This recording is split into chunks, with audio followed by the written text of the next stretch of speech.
Esta semana fue muy fuerte el impacto que produjeron las declaraciones de Miguel Bain, un economista, un colega de ustedes y muy reconocido también, muy cercano en este momento al candidato Daniel Scioli, y dejó la idea, Miguel, de apuntarle a los millones de dólares que se van del Banco Central por el dólar ahorro. ¿No? Él planteó en la necesidad de destinar esos dólares a la producción, a la importación de bienes y compensar la restricción que tiene la Argentina hoy de ingreso de dólares. No fue tutto bene, ¿no? En este caso se armó un revuelo grande, hubo un pedido del gobierno de aclaraciones, el mismo Daniel Scioli y la ministra Batakis salieron a aclarar y el mismo Miguel hizo algunas aclaraciones dando un poquito marcha atrás con el concepto inicial. Quería preguntarle a José Luis Espert cómo lo viste, si compartís lo que dijo Miguel Bain y si no lo compartís, ¿cuáles son tus diferencias? Tenés solo 40 minutos para responder. Solo 40. No, es un chiste. O 45 entonces. Bueno. Yo creo que el comentario al cual aludís vos, Fernando, me parece que demuestra una actitud perdedora de parte de los argentinos y al mismo tiempo de una soberbia que yo rechazo. Perdedora porque digo, Argentina derrumbó la hiperinflación con una sola medida en marzo del año 91, que fue una promesa creíble de que no se iba a emitir más. Desapareció la hiper. No vamos a poder eliminar de un plumazo el control de cambio o el cepo cambiario con un plan económico muy creíble, porque cuidado, no hay eliminación del cepo sin un plan económico muy fuerte, muy integral alrededor. Yo vuelvo sobre mis pasos.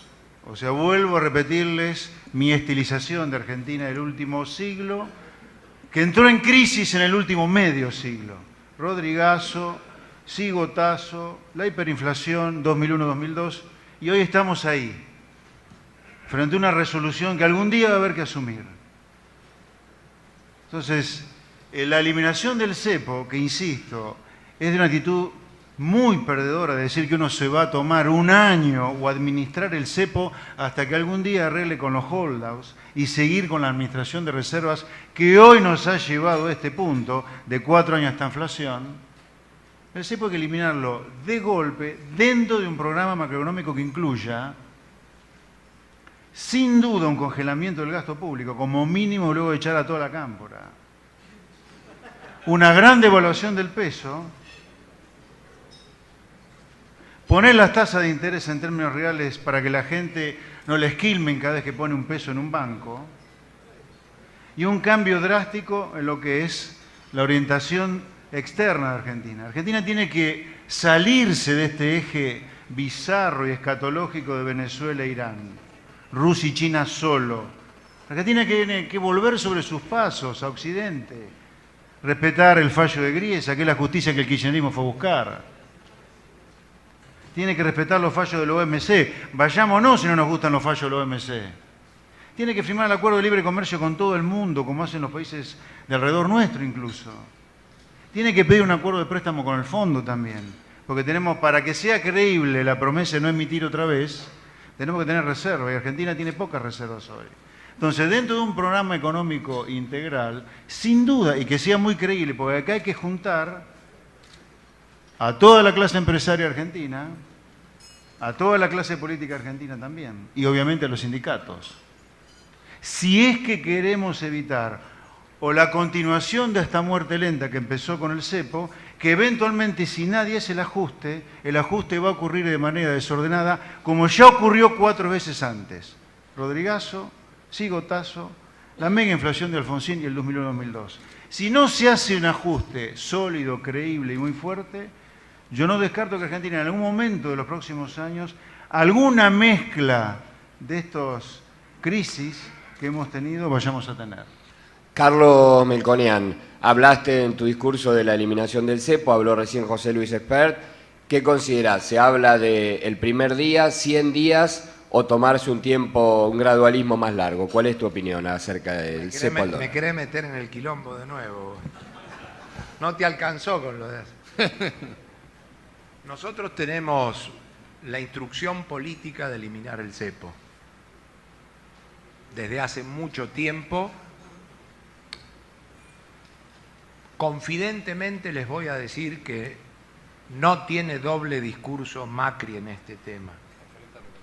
Que no tiene doble discurso Macri en este tema, doy fe.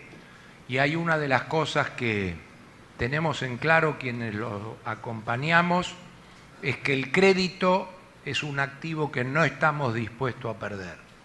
Así que doy fe de lo que les estoy diciendo. Tenemos la instrucción privada, si ustedes quieren, en el equipo, de eliminar el cepo. La autoridad o el líder político dijo, el cepo se elimina y la inflación se derrumba. Y estamos trabajando. Bien, claro. Miguel Ángel Broda, se plantea una hipótesis parecida a la del cepo con el tema de la inflación. Si la solución pasa por el gradualismo, pasa por el shock. ¿Cuál es tu opinión acerca de cómo hacer bajar la inflación en la Argentina que viene? La verdadera solución pasa por el shock, pero va a haber gradualismo. Así que mi impresión es que enfrentamos problemas de desequilibrio de precios relativos de una magnitud enorme, con la mayor atraso de tarifas de la historia argentina en los últimos 70 años. Los 12 años de kirchnerismo, la electricidad perdió 73% de su valor real. El gas subimos 277%, es 13 veces mayor en el consumo residencial de San Pablo y 7 en Chile. La electricidad va de 9 a 21 veces superior a lo que pagamos.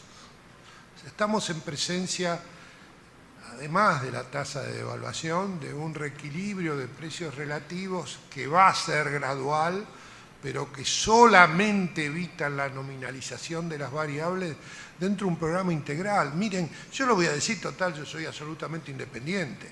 Nosotros necesitamos un equipo como el de Cavallo, de 200 personas, por la dificultad analítica que tenemos.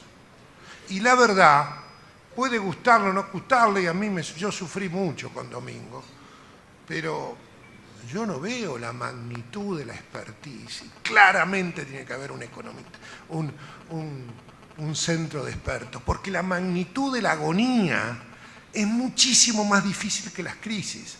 Así que yo creo, miren,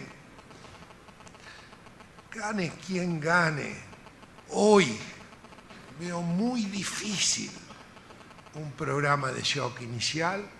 Y si usted le dije a Eduardo que la próxima vez que me inviten, en este año, yo voy a hablar del programa del 2017, porque esto no dura mucho si vamos con un sistema muy gradual. Y la restauración de la credibilidad es dificilísima, se necesita un consenso y muy difícil de lograr con los militantes del antiajuste poniendo barreras a todo lo que sea sentido común. Y yo no dije que va a ganar la oposición, yo dije que el plan A aumenta las chances de la oposición, yo no dije que va a ganar el partido oficial, yo dije que la situación económica, el humor social ha mejorado, la imagen positiva de la presidenta es 3 veces la de Humala y de Dilma, ha rebotado. Por esto es un programa astuto y perverso. Y la verdad es que mi impresión es que tenemos que juntar lo mejor que tenemos, porque esta es una operación dificilísima. Yo no veo hoy los equipos económicos de los presidenciables la consistencia analítica para hacer lo que Carlos dijo, que es sacar el control de cambios el primer día. Pero necesito una dosis de credibilidad muy dura y un programa integral. Mire, el 18 de diciembre de este año hay que emitir 60.000 millones para pagar jubilaciones. El 15% de la base monetaria, jubilaciones y salarios. O sea, la herencia no es la herencia del corte. Yo creo que estamos subestimando la dinámica del 2015. La dinámica del 2015 cambia la herencia que usted hace con los números del 2014. Y eso es una complejidad mayúscula, por eso enfatizo. Sabiduría, paciencia y consensuar. O sea, es difícil, como dijo Carlos, convencer a la gente que la agonía de una ACV es peor que si hubiera muerto. Muy difícil. A Carlos Melconian, habló José Luis Esperde el tema del déficit fiscal largamente en su exposición. Te pregunto, Carlos, ¿achicar el déficit fiscal lleva inevitablemente a lo que conocemos como un ajuste clásico de la economía? No, yo primero creo que hay un activo muy relevante para iniciar cualquier programa, que es tener un diagnóstico correcto. Nosotros creemos que estamos con un diagnóstico correcto. Segundo, el déficit fiscal, en términos de necesidades de financiamiento es la palabra, es parte de un programa integral, que incluye también los vencimientos por capital, el arreglo con los holdout, los pagos de intereses. Así que yo te diría, lo que hay es una cuenta general que incluye además las necesidades fiscales tratadas separadamente. Esto es la recaudación, el gasto y las provincias. Argentina va a tener un número a disposición en términos de deuda que no va a subir el endeudamiento, pero que va a estar a disposición, por supuesto, como subproducto de reintegrarse al mundo.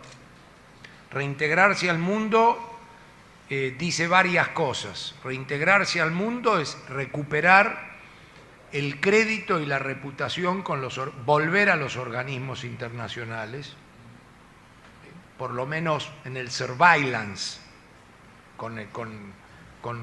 estoy hablando del Banco Mundial y estoy hablando del BID fundamentalmente.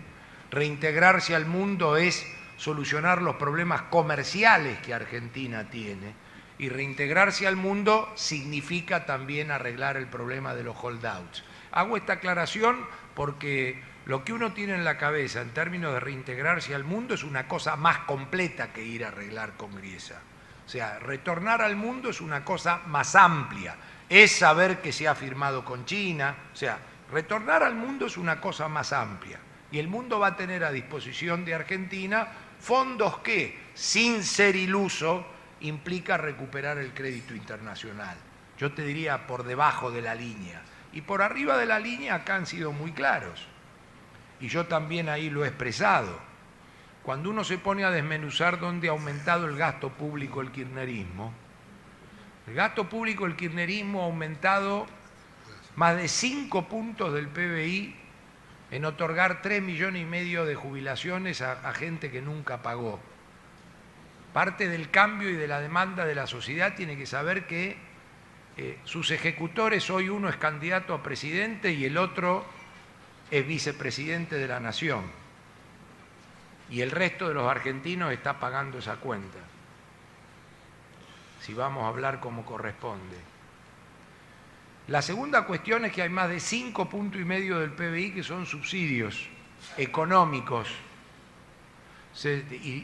Y yo diría 5,5 más 5,5, ahí tenés 11, te quedan 2 o 3 puntos que generan un grado de irritabilidad social muy alto y donde algo hay que hacer, pero lo cuantitativo está en otro lado. Entonces nosotros estamos trabajando en una cuenta o en una factura de equilibrio general, que incluye lo fiscal y que incluye simultáneamente los vencimientos de capital, intereses, el acuerdo con los holdouts, la vuelta al mundo, volver al comercio mundial, y eso da un número.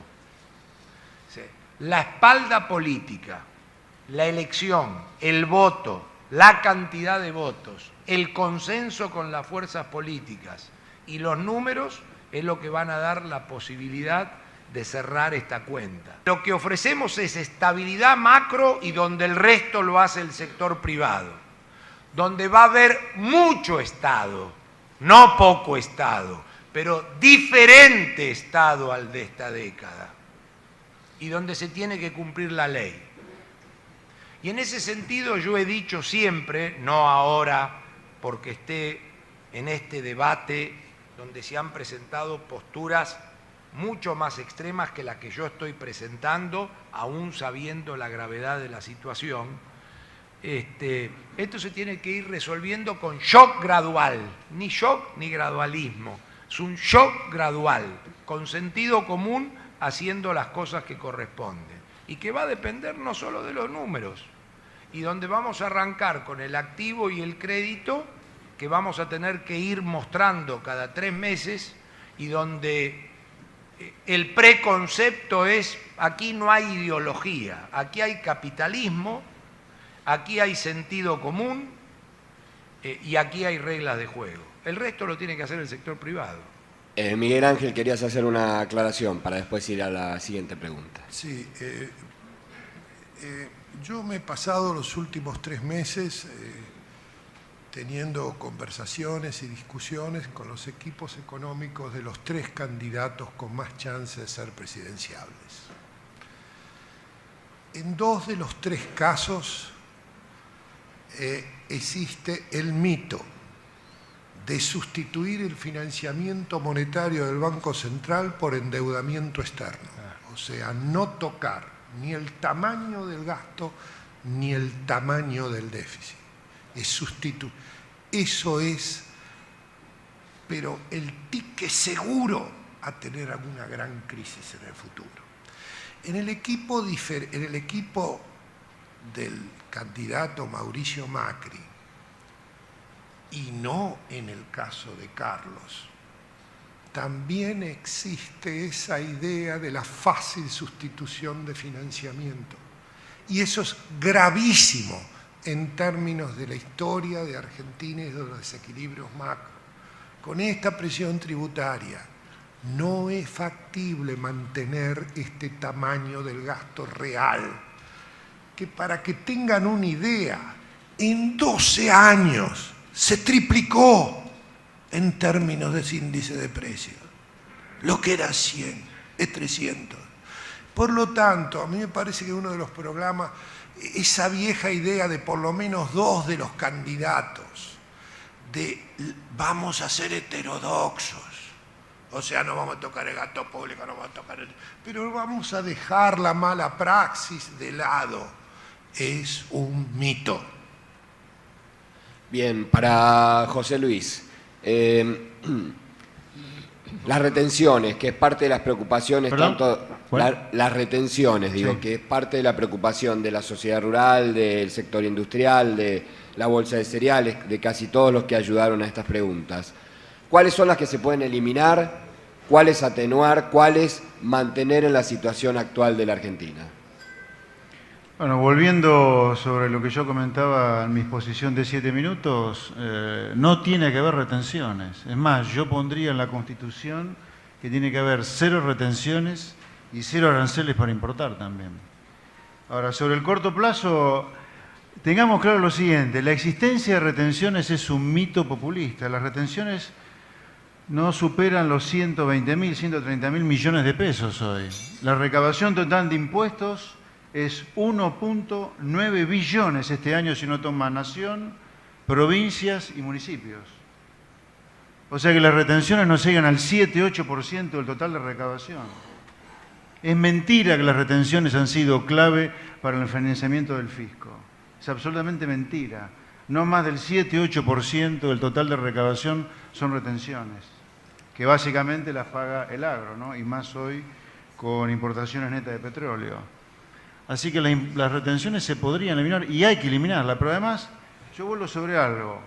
Para mí, todas las discusiones que tenemos hoy sobre la coyuntura, si no la tenemos sobre el riel del cambio que tiene que hacer Argentina hacia otro objeto societario, por ponerlo de alguna manera, no tiene sentido. Otra vez hablamos de devaluar, de ajustar. ¿Para qué? ¿Para hacer qué después de? lo mismo que hicimos en el último medio siglo. Pasada la crisis, licuado el gasto público, otra vez inflar, cerrar, proteger y salirnos del mundo. Pero las retenciones es una cuestión conceptual.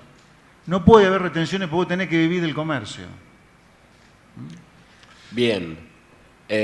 Para Miguel Ángel Broda, mercado externo, que es un tema de mucha preocupación para todos los que están aquí presentes. ¿Qué pasa con el Mercosur? ¿Está en crisis? ¿Se acaba como mercado privilegiado para la Argentina? ¿Qué es lo que tiene que hacer la Argentina con respecto al Mercosur en este tiempo que viene? Primero, una observación de retenciones. En todos los equipos económicos se eliminan las retenciones de los productos regionales porque no cuestan nada.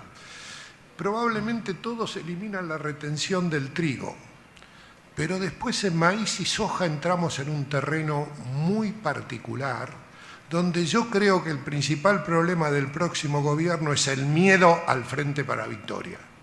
El miedo de hacer algo políticamente incorrecto. Esto es agónico. Lo que tenga que hacer tiene que ser políticamente incorrecto. ¿Cómo se vende? No lo sé. Pero claramente existe en los tres equipos económicos una idea de mantener muy alta la retención de la soja. ¿Okay? Bueno, el Mercosur. Mire, señores, el Mercosur, me voy a poner del lado de Brasil. Digamos, viví tantos años. La Fiespe y los pensadores de Brasil tan absolutamente convencidos que tienen que salir del Mercosur por el peso muerto que ha significado Argentina, que ha trabado seriamente cualquier proceso de una economía cerrada como la brasilera, pero que sabe, sobre todo lo sabe Levi, que si no se abre está lista y tiene muchos años de estancamiento. O sea, el problema del Mercosur es cómo está, desapareció, señores. El problema es dentro de qué estrategia de comercio exterior y de integración al mundo nos vamos a meter. Si vamos a seguir con Irán, Venezuela, China y Rusia, el Mercosur ya fue. Yo, sin embargo, creo, y nos va a costar muchísimo del lado brasilero reganar credibilidad, que debemos usar el Mercosur para hacer convenios de libre comercio con cualquier país del mundo. Es increíble lo que sufrimos por no haber hecho nada y estar aislados en el mundo. Nuestros productos entran con sobrearancel cuando el mundo se está integrando. Elijamos cualquier modelo de integración. Pero Paraguay y Uruguay ya están hartos del Mercosur. Yo creo que la nueva orientación de 180 grados del cambio en Dilma, también Brasil dice cómo está, no puede seguir, va a depender de nosotros. Yo creo que con un rol menor, no crucial, como piensa mucha gente, deberíamos perfeccionar el Mercosur y dejarnos de poner trabas y dejarnos de ser el niño malo de que el resto de la comunidad internacional nos caltila en la OMC y en todos lados. Usted va a Paraguay y Uruguay, la única razón de la discusión de este tema es qué macana nueva hicieron, qué distorsión nueva inventaron. O sea que acá sí que hay que, en cambio, un de 180 grados va a depender de quién gane. Bien, hablando después del Mercosur, vamos a un tema complementario. Carlos, ¿son alternativas para la Argentina que viene la Alianza del Pacífico, China o Rusia, que son dos países en los que este gobierno ha puesto en la mira económica en los últimos años? No, yo diría, lo definiría de la siguiente manera. El libre comercio como alternativa, nosotros le sacamos la palabra alternativa. O sea, no hay ninguna posibilidad. Acércate un poquito, Carlos. Ninguna posibilidad en el país que viene, que si lo tiene que presidir Macri, que no exista la alternativa de libre comercio y de independencia para negociar con quien corresponda. Luego, si quiere ser a partir del Mercosur, porque el vetusto Mercosur tal cual fue creado, se lo ayorna, se lo corrige, no hay ningún problema en ese sentido. Pero yo te diría, yo quiero dividir de la siguiente manera, filosóficamente, libre comercio desde allá, porque en lo único que creemos es en el comercio, o en lo que más creemos, me corrijo, es en el comercio. Segunda cuestión, no tenemos políticos en la Argentina que hayan definido impecablemente, como lo puede hacer Fernando Enrique Cardoso o Julio María Sanguinetti, los problemas que tiene lo que llamo la burocracia institucional del Mercosur tal cual fue creado. O sea, no conozco ningún político de Argentina que haya escrito siquiera un artículo en el diario a lo Sanguinetti o a lo Fernando Enrique Cardoso de cómo debe metamorfosearse desde la burocracia y la institucionalidad el Mercosur, tal como fue armado por, no sé, me perdí, pero es Alfonsín, Sarney, hasta la fecha. Y la tercera cuestión a la que le damos relevancia aquí es a las macroeconomías. O sea, nosotros porque somos fan y lo llevamos en la sangre este tema, pero no hay ningún acuerdo posible con un país que está al lado, que es 3 veces más grande que vos, si él agarra para Rosario y vos agarrás para Mar del Plata, que es lo que ha ocurrido en la Argentina en los últimos 30 años. Entonces, después que las burocracias firmen lo que quieran, pero eso no tiene ninguna chance. Respecto a los acuerdos con Grecia, con China y con Rusia, estamos dispuestos primero a leer, porque tal cual hizo Macri enviándole una carta a la embajada china, que primero queremos enterarnos de qué se trata. Entonces, cuando nos enteremos de qué se trata, dentro de la onda de libre comercio, vamos a sentarnos a ver lo que corresponde. Bien, para José Luis Esper, otro tema de muchísima actualidad fue a partir de las declaraciones de Héctor Méndez esta semana, la cuestión de las paritarias que se están negociando en todos los sectores de la Argentina. ¿Te parece adecuado el esquema de paritarias tal cual está previsto ahora? ¿Hay que buscar alguna otra alternativa a este esquema? ¿Cómo lo estás viendo? A ver, por si no todos los que están acá recuerdan las palabras de Méndez. Méndez habló, digo, para opinar sobre algo concreto, ¿no? De que no debería haber paritarias. Marcó un... que debería ser más abajo de lo que se está negociando. Un índice de entre el 15 y 20% cuando el sector gremial le estaba reclamando por arriba del 30%. Ahí es donde se planteó la polémica. La pregunta cuál es, ¿qué opino de lo que dijo Méndez? A partir de lo que dijo Méndez, ¿cómo estás viendo el esquema vigente de paritarias? Si crees que así como está planteado es el mejor para resolver la cuestión salarial, o hay algún esquema alternativo que esté en tu visión. No, yo creo que las paritarias es un concepto absolutamente fascista, no debería haber. Que el empresario negocie con los sindicatos cuando quiera los salarios que quieran. El Estado no tiene por qué meterse a convocar a que se negocien salarios. Me parece que está completamente desnaturalizada la función del Estado en Argentina. El Estado lo único que tiene que hacer es devolvernos los impuestos que pagamos bajo la forma de bienes públicos. Seguridad básica, seguridad, educación básica, salud básica y alguna otra cosa más, pero nada más. El Estado no tiene nada que hacer llamando a empresarios a negociar con sindicatos. Pero bueno, es el modelo que tenemos, es el modelo del populismo el que tenemos, ¿no? Porque después viene el pedido o la demanda lógica. Mirá, si yo voy a pagar los salarios que me pide el sindicato para que no me paren la fábrica, ahí viene la demanda del subsidio, la retención, el cierre de la economía respectivo. O sea, yo digo, esto es una moneda con dos caras. No nos quejemos del Estado que nos manda a la quiebra con la presión impositiva, si al mismo tiempo no pedimos libertad absoluta para comerciar con todo el mundo, digamos. Es, una cosa va con la otra. O sea, mientras validemos algún objetivo sustitutivo sobre la base de aranceles, provisiones para importar, las de JAI, las salvaguardias, obviamente que la otra cara de la moneda es las paritarias el Estado con un gasto público de 50 puntos del producto que genera una presión impositiva para el que está en blanco de más de 50 puntos del producto en Argentina. Argentina es de los lugares donde más impuestos paga el que está en blanco.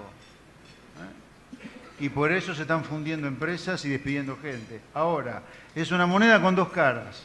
Al que no le gustan las paritarias, al que no le gusta que el Estado lo funda con impuestos, tiene que pedir a gritos libre comercio. ¿Qué es lo que hacen los países civilizados, por otro lado? Yo no estoy diciendo algo que no ocurre en el mundo. Está ocurriendo eso en el mundo. En general hay consenso que el tamaño del Estado está para proveer bienes públicos y alguna cosa más como en Europa. Pero no está para esta locura de un Estado que fija precios, subsidia, convoca paritaria. Todos los días la presidenta anunciando una inauguración de una empresa privada. No está para eso el Estado. El Estado silenciosamente en países civilizados que progresan, y es ahí donde yo quiero que esté Argentina, se dedica a devolver básicamente impuestos con bienes públicos. Bien, ahora vamos a hacer la última pregunta antes de ir a las preguntas de ustedes. Estamos acercando los micrófonos. ¿Podemos ya tener la primera, Caro? Sí, bueno, en la mesa de periodistas. Hola. Entonces vamos a acercar la primera pregunta. Sí, para Carlos Meconian, soy Pablo González de Bloomberg. ¿Ustedes están en conversaciones formales o informales con los holdouts o están esperando hasta el año próximo? Ninguna de las dos cosas. No estamos en conversaciones ni formales ni informales, digo institucionalmente desde el PRO, ni vamos a esperar el año próximo, porque el año próximo ya es presidente Macri. Así que creo que te contesté. ¿Puedo hacer una? ¿No? Sí, no. Bien, ¿allí alguien más? Carolina, bien. Sí, acá Liliana Franco, de Ámbito y otros medios más. Intratable. Sí, bueno. Solía ser periodista gráfica, básicamente. Acá la pregunta es para Miguel Ángel Broda. El tipo de cambio, nadie quiere hablar de eso porque suena antipático, pero este gobierno, ¿usted cree que no va a llegar a diciembre con un tipo de cambio más cerca de 9, que realmente va a tratar de seguir utilizándolo de ancla antiinflacionaria? Y en esa hipótesis de seguir utilizándolo como ancla inflacionaria como lo está haciendo ahora, ¿usted cree que aguanta hasta después de, básicamente no diciembre, le dirían octubre? Gracias. Mire, yo creo que el gobierno va a intentar mantener una devaluación del orden de 1,11 por mes que terminaría el 7 de diciembre en 8,70, 8,80. Pero 3 meses antes de las elecciones se van a presentar algunos problemas y turbulencias, dado de que alguien va a descontar el salto devaluatorio que va a haber. Ya hoy tenemos venta de productores de soja por abajo de lo pronosticado y claramente vamos a tener probablemente alguna turbulencia en el trimestre anterior. Yo diría hoy, el gobierno me parece que va a tratar de evitar el cambio de la actual política cambiaria, con lo cual agrava la situación. Pero viento de frente va a tener en el último trimestre del año. La segunda cosa que quiero aclarar es que la política exterior de Argentina y la política comercial, y a mí me parece que Carlos lo definió bien, yo lo voy a decir un poquito más, digamos, despiadada. Es una inconsistencia hacer una política exterior y política comercial por la conveniencia coyuntural. Cuando la Corte no aceptó la revisión de la sentencia de Griesa, resulta que el plan A necesitaba salir a mangar al 6,5 a China, los 11.000 millones para llegar a las PASO y a las elecciones. Entonces, es una locura hacer una política de Estado exterior en función de las conveniencias coyunturales. Por eso es muy importante lo que dijo Carlos, donde primero se explicita qué se quiere. ¿Dónde vamos? Y por lo tanto la política exterior sigue esa línea, va a Mar del Plata. No salta de la ruta 9 a la ruta 2 dependiendo de que haya una curva en Chascomús que se rompió el puente. O sea, es una locura lo que estamos haciendo de ajustar la política exterior a las conveniencias coyunturales. Nadie nos daba 11.000 millones para poder mangar al 6,5 y llegar a las PASO diciembre. Ya llevamos 6.850 millones del 1 de octubre a hoy entre Banco de Francia, el VIX y 2.800 de China, y probablemente tengamos 6 o 7.000 millones más al 6,5 de China antes de fin de año. Esto es demencial. Hemos ido con la tradición histórica de Argentina de por lo menos saber qué queremos en la integración al mundo. Esto es una cosa desesperante, la política exterior en función de la conveniencia coyuntural. Bien, la próxima pregunta entonces, colega Jairo Estraquia. Bueno, de perfil. Dos preguntas cortas sobre los empresarios. Una, con el diagnóstico que ustedes hacen de la magnitud de la crisis que describen, la que queda al empresario en vez de invertir es agarrar Colonia Express y llevarse la plata a Uruguay. Quiero decir, ¿qué incentivo hay para invertir con la magnitud de la crisis que describen? Y segundo, cuando ustedes hablan de si se quiere el cambio o no, ¿ustedes creen que los empresarios que están acá sentados quieren semejante cambio o están habituados a esta forma de negocio? Perdóname, la primera pregunta es si nosotros le estamos sugiriendo al empresario que venda todo y se vaya. No, nosotros no estamos para eso acá. Yo tengo el mayor de los respetos por la mucha, mediana o gran fortuna que todos los que están acá han hecho. Yo no tengo ninguna yo personalmente no me siento con ninguna autoridad para decirle al empresario que está acá o afuera que cierre y se vaya a otro lugar. Porque ha hecho mucha fortuna con una Argentina en el último medio siglo con una crisis en promedio cada 10 años. Así que si viene eventualmente una nueva crisis para corregir y volver a salir, ¿por qué no puede volver a hacer fortuna, digamos, no? Así que te contesto la pregunta yo personalmente con la realidad de los hechos de los últimos 50 años. Se han hecho fortunas en Argentina con una Argentina en decadencia y con una crisis en promedio cada 10 años. Y no por izquierda, sino por derecha, ¿no? Con invención, con nuevos productos y vendiendo. Así que una cosa es decir que el ajuste larvado, o al menos yo lo digo, va a terminar en un ajuste y ese ajuste va a ser bien hecho o mal hecho dependiendo si es creíble o no es creíble. Y otra cosa es decir si el empresario tiene que vender de ninguna manera. ¿Y la otra cuál era? ¿Ya está? Si los empresarios que están acá lo quieren, yo no soy adivino, no tengo la menor idea si lo quieren. Yo tengo claro un proceso de decadencia de 100 años de Argentina, que en los últimos 50 entró en crisis, y tengo claro el cambio que habría que hacer por el bien de las empresas de ella incluso, más allá de que es bueno para la Argentina. Un cambio hacia una economía libre, con un Estado dedicado a cosas mínimas, y que no estafe cada 2 por 3 como nos estafa el Estado argentino. En esas cosas sí creo. Ahora, si los presentes creen o no, no lo sé. Bien, Miguel Ángel. Sí, mire, lamento no haber sido claro, pero yo tengo una visión muy optimista de Argentina. O sea, yo creo que los títulos van a seguir subiendo, yo creo que las oportunidades que tiene Argentina son extraordinarias. Es cierto que la liquidez mundial me ayuda, pero hoy la mitad de mis clientes está haciendo due diligence de empresas argentinas que valen 1/5 o 1/10 de lo que valen en Francia, o en Brasil, o en cualquier otro lado. Mire, ¿qué le digo a mis clientes? No dejen pasar esta oportunidad. Esta es una oportunidad inédita. Entonces usted puede tener dos caminos.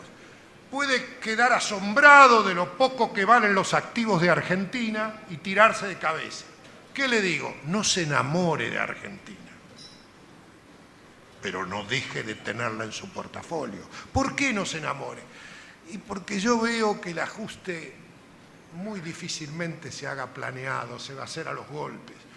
pero la verdad de lo que yo sé del mundo y he evaluado empresas en más de 25 países, lejos estoy de sacar de la computadora argentina. Ahora usted me pregunta, ¿va a haber milagro argentino? Y la presentación de Esper me dice, mire, muchacho, milagro no va a haber. ¿Se va a ganar guita? Sí, se va a ganar guita. Hay que estar. Ahora, el primero que viene a Argentina dice, pero ¿cómo puede ser con estos recursos humanos? Dice, pare. Hace 50 años que tenemos los recursos humanos. Mire la historia. No se enamore, pero no la tache, porque esta es una circunstancia inédita. Y digo algo políticamente incorrecto. Mire, hace 100 años teníamos 2 veces y media el PBI promedio del mundo. Hoy tenemos la mitad de PBI per cápita. Somos una máquina de decadencia. Pero es increíble que usted descarte un negocio en este país con las oportunidades de inversión. Hay que ir en otros países para ver cómo hay que reafinar el mapa para conseguir una TIR de 6. O sea, uno puede estar muy preocupado de los desequilibrios macro de la herencia, pero eso de ninguna manera. Miren, señores, si no gana el oficialismo, todos ustedes, con gran dispersidad sectorial, van a ganar mucho más de esta década perdida que hemos vivido. Eso no tengo duda, así que cuidado. Lo único que uno enfatiza es, mire, he tratado los beneficios de corta para ver si me quedo con máximo poder y he usado una tasa de descuento inmensa para descontar los costos de los desequilibrios macrofuturos. Eso es lo único que yo acabo de decir. Bien. ¿Vos ibas a agregar algo? Simplemente que es una cosa más amplia que preguntar al empresario, porque cuando te pones a trabajar en un programa de gobierno que no incluye solo lo económico, incluye la institucionalidad, la libertad, el respeto y la ley, eso se extiende más allá de si lo quiere el empresario o no. La pregunta es si lo quiere la sociedad argentina. Y me parece que todo el mundo quiere vivir con más institucionalidad, más respeto, más ley y más libertad. Así que yo saldría de la quintita exclusivamente si el empresario lo quiere o no. Del lado de lo que tocó ser mi exposición, la propuesta es justamente una propuesta de desobstrucción y libertad. O sea, no exime de responsabilidades, exime del respeto a la ley y deja al descubierto que el programa es un programa donde el sector público ofrece estabilidad y bienes públicos y el resto de la responsabilidad del sector privado. Bien, tenemos una pregunta por este sector allí, una pregunta, dale. Sí, mi nombre es Javier Milei, la pregunta es para José Luis Espert. A la luz de lo que el doctor Melconian mencionó brillantemente del papel que tiene el crecimiento para que este tipo de cuestiones fluyan con naturalidad, y a la luz de lo que el doctor Espert mencionó desde la perspectiva de largo plazo, ¿qué chances le ve usted, doctor Espert, a que Argentina pueda recuperar a tasas de crecimiento importante a la luz del destrozo que se ha hecho a lo largo de estos últimos 12 años? Me parece que es una tarea difícil como consecuencia no imposible, pero difícil, por el hecho que creo que en la última década el kirchnerismo ha hecho mucho daño a la cabeza del promedio de los argentinos. Mucho daño en el sentido de promover la holgazanería, el acomodo. Creo que el kirchnerismo le ha hecho mucho daño a la educación también, y la educación es clave para poder crecer a tasa larga, alta y sostenida en el tiempo. Así que me parece que si bien nada es imposible, nadie hubiera dicho a fin del siglo XIX, cuando Argentina era número 10 en ingreso per cápita del mundo, que hoy, 100 años después, íbamos a estar cómodos abajo del puesto número 100 en ingreso per cápita del mundo. Nadie lo hubiera pensado. Si uno recurre a diccionarios, enciclopedias de principio del siglo XX, cuando uno buscaba Argentina en el diccionario, en la enciclopedia, aparecía Argentina una seria amenaza para los Estados Unidos.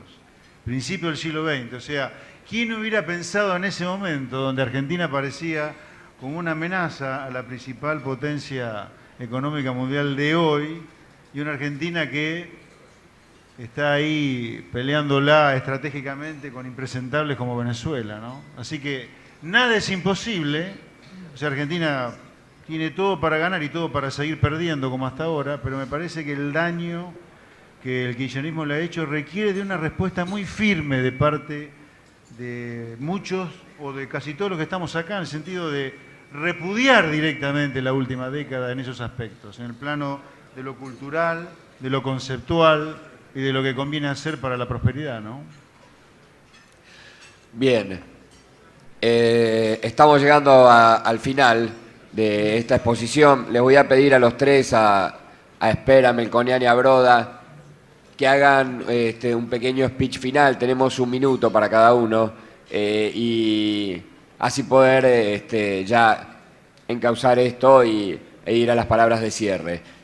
José Luis, ¿por qué no arrancás vos con tu conclusión? Bueno, ¿cuánto eran? ¿2 minutos?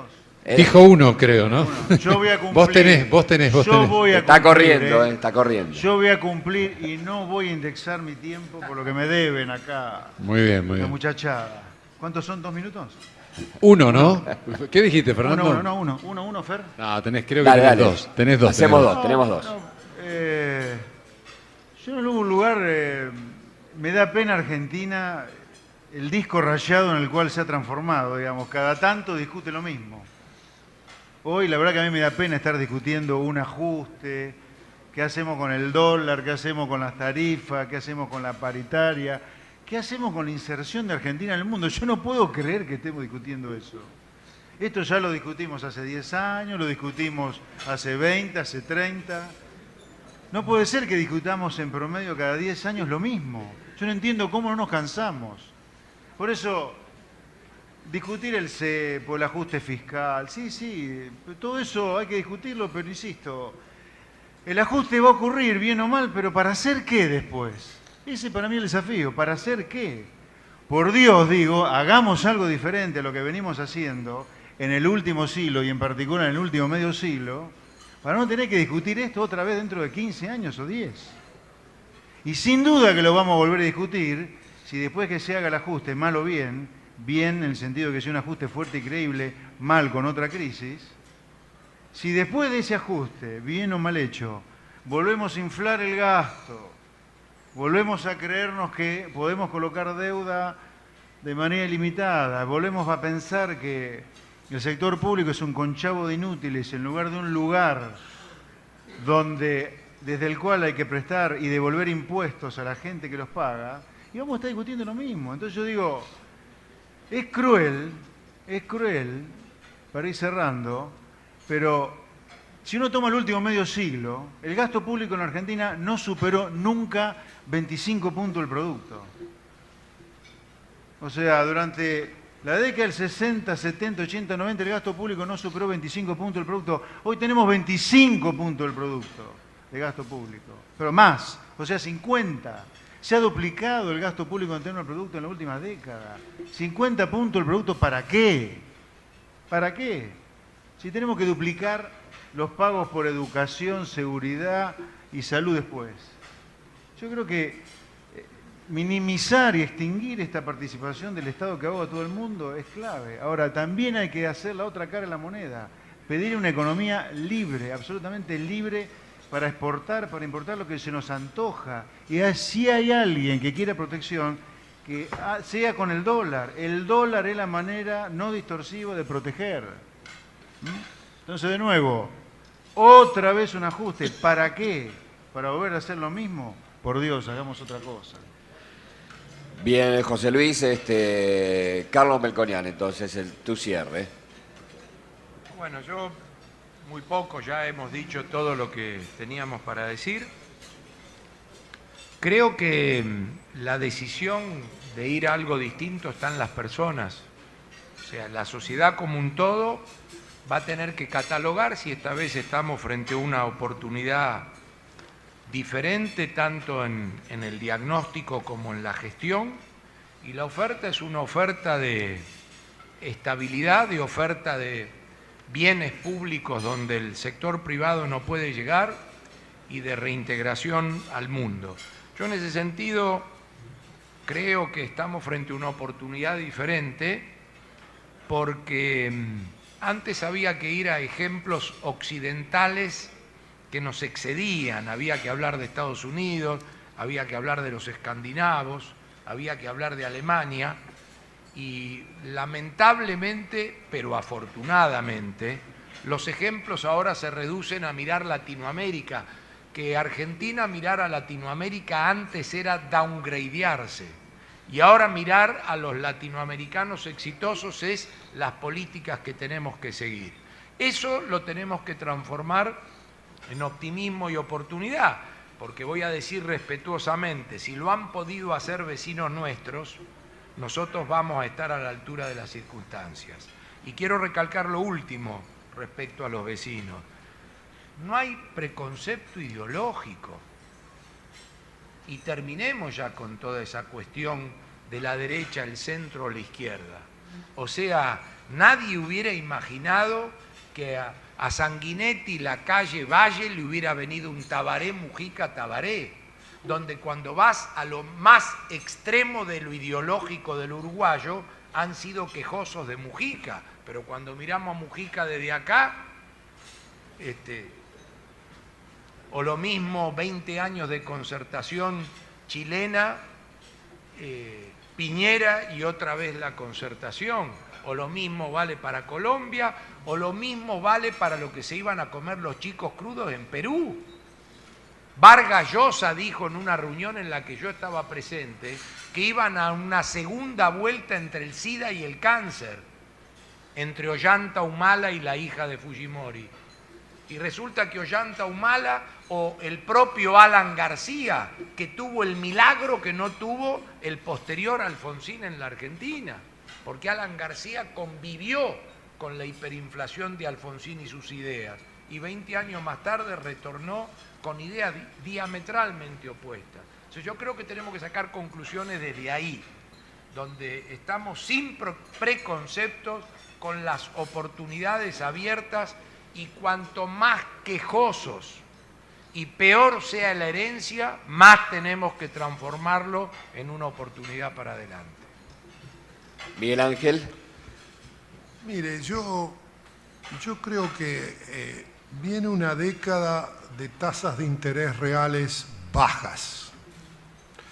Probablemente no tan bajas como la excepcional de los últimos 5 años. Eso es un premio fenomenal a la innovación, a buscar inversiones creando valor agregado. Así que yo veo que el objetivo de Argentina es ser país normal, no innovar, no inventar, copiar las experiencias exitosas. Y las experiencias exitosas nos dicen que Piketty no tiene 1% de razón, que es el espíritu empresario de ganar guita lo que produce la tasa de crecimiento que derrama sobre toda la sociedad, que genera empleo y que genera mejor calidad. Y como lo que tenemos que hacer para ser normal es políticamente incorrecto hoy en Argentina, tenemos que tener muy poco miedo a lo que quede del Frente para Victoria y su camada de militantes. Tenemos que tener la idea que en un mundo de baja tasa de interés, lo que tenemos que hacer es copiar a los exitosos. No inventar nada, discriminen entre quién vota, a quién van a votar si tiene una gran dosis de innovación y creatividad al lado. Lo único que tenemos que hacer es estudiar las fuentes genuinas de crecimiento y aquellos países exitosos. Mire, si yo tengo algo que decir, diría una sola palabra: fotocopiadora. Bien,